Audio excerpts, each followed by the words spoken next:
ثم لأقصى الحلق همز هاء ثم لوسطه فعين حاء. Jadi tadi disampaikan ada sifat huruf yang memiliki lawan, ada sifat huruf yang tidak memiliki lawan.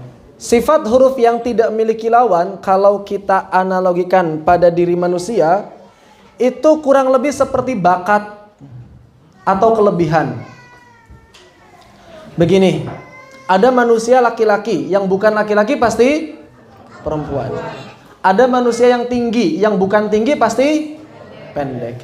Ada manusia yang punya kelebihan renang, yang enggak punya kelebihan renang tenggelam. Tapi enggak ada lawannya. Dia punya apa? Enggak mesti. Orang yang hobi misalnya, sama dengan hobi.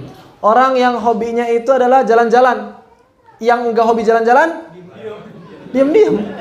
Jadi beda-beda, enggak ada lawannya gitu. Yang punya, ada orang yang suka pelajaran matematik, yang enggak suka matematik, ya nilai matematiknya jelek berarti. Jadi enggak ada lawannya, enggak mesti enggak suka matematik suka bahasa Indonesia, enggak mesti. Ada yang enggak suka matematik, enggak suka bahasa Indonesia, enggak suka IPS, enggak suka sejarah, enggak suka IPA, enggak suka sekolah dia. Ada. Ada yang begitu. Tapi ada yang suka semua pelajaran. Ada orang yang suka dapat PR. Kamu paling suka kalau dapat PR apa? Matematik gitu kan. Kamu kalau suka dapat PR apa? Yang enggak suka matematik, kamu kalau enggak suka dapat PR apa? Saya enggak suka dapat PR matematik. Enggak suka dapat bahasa Indonesia, enggak suka semuanya. Jadi enggak ada lawannya. Nah, sifat huruf ada yang seperti itu. Sebagian huruf punya sesuatu, terus yang enggak punya gimana? Ya enggak punya aja. Begitu. Ada huruf-huruf yang memiliki sifat tambahan. Sifat ini lazimah, berarti selalu melekat pada huruf yang bersangkutan. Jumlahnya berapa? Para ulama berbeda pendapat. Ada yang mengatakan 7, 9, 12, 13, 20. Pokoknya para ulama berbeda pendapat. Yang akan kita bahas insya Allah ada 9.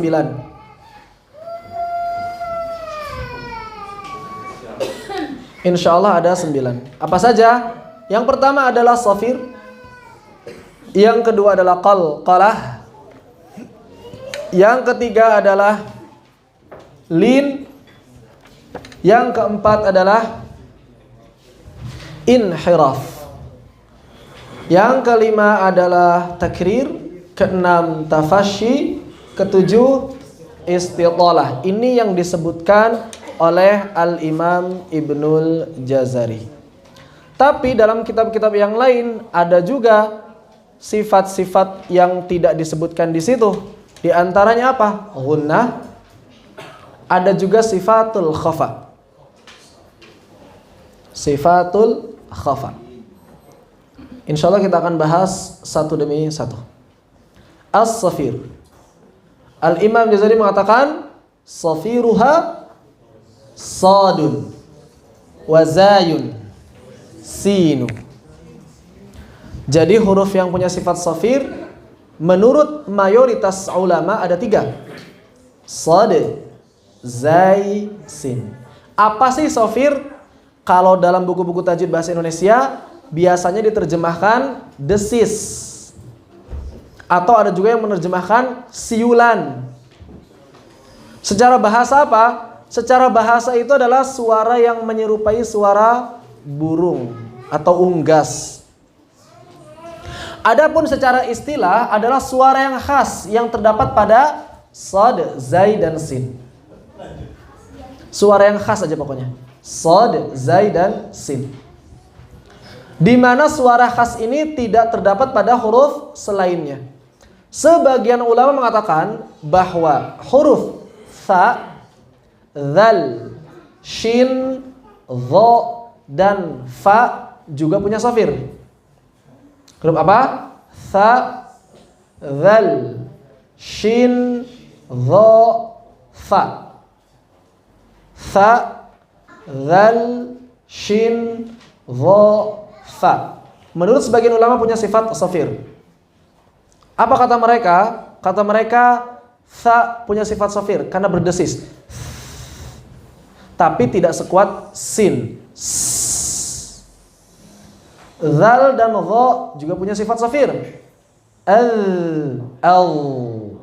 Namun tidak sekuat zai, az. Shin punya sifat sofir, tapi sofirnya shin lebih dikenal dengan istilah tafasyi.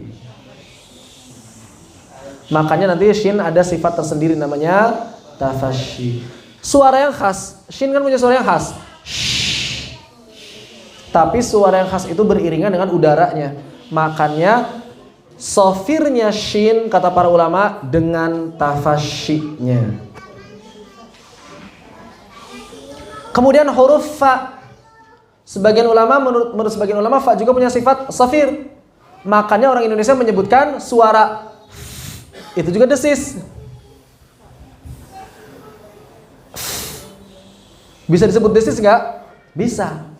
Tapi ternyata sebagian ulama yang lain mengatakan namanya kalau begitu bukan sofir. Kenapa? Sofirnya fa itu, kekhasan huruf fa itu dengan suara ta'affufnya.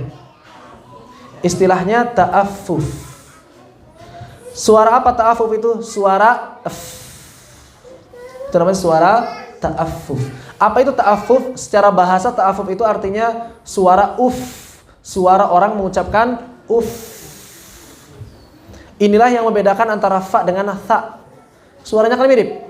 Tha, fa. Tapi kalau fa ada f-nya. Kalau tha nggak ada. Ini berkaitan dengan sofir. Jadi yang disepakati istilah sofir ini hanya ada pada 3 huruf. Shad, zai, sin. Adapun yang lain tidak disepakati istilahnya. Suaranya seperti apa? Para ulama mengatakan bahwa huruf shad suaranya seperti angsa. Pernah dengar suara angsa? Katanya begitu, suwa gitu. Kemudian zai seperti lebah. Pernah dengar suaranya? Yang suka nonton film kartun sering ada. Kemudian terakhir sin. Kalau sin suaranya seperti ular atau belalang. Yang suka main di sawah waktu kecil sering dengar suara belalang. Gitu suara belalang, ya. Belalang hijau. Seperti itu. Kalau suara angsa kayak gimana? Wallahu alam. Coba aja nanti kalau ada angsa bikin dia bersuara. So mungkin gitu. Atau ada yang juga mengatakan katanya aus. Wallahu alam bissawab. Kayak gimana? Ya seperti itu. Jadi inilah suara khas yang ada pada 3 huruf tersebut. Shad dengan asnya as-so. Silakan. As-si. As-su. Maka hati-hati kalau berharokat sofirnya hilang. As-li. Nih perhatikan. As-li. Sofirnya hilang. Ihdinas shiratal mustaqim. Ihdinas shira. Sofirnya hilang. Ihdinas shira. Jadi harus mengalir bersama sofir. Zai juga sama. Hati-hati sofirnya hilang. Idza zulzila. Terburu-buru sofirnya hilang. Zulzilat. Ada sofirnya. Begitu pula dengan sin. Harus ada sofirnya. Sasisubas.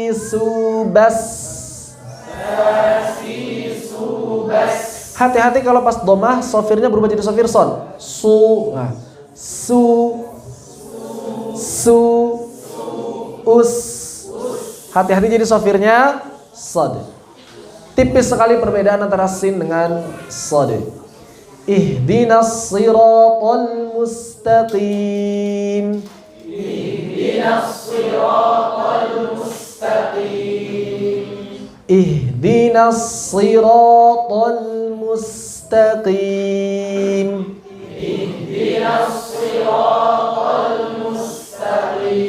Hati-hati menebalkan nun ihdinal, hati-hati menebalkan sin mus.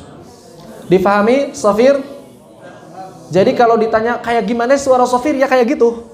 Nggak bisa digambarkan dengan kata-kata, ya. Cuma memang kebanyakan kitab-kitab tajwid bahasa Indonesia menerjemahkannya desis, biasanya begitu. Cuma jangan artikan, loh kok Desis, kalau desis kan tha juga berdesis, zal juga berdesis, begitu. Enggak seperti itu. Walaupun memang ada sebagian ulama yang mengatakan mereka juga termasuk sofir, namun tidak sekuat sofirnya sad, zai dan sin.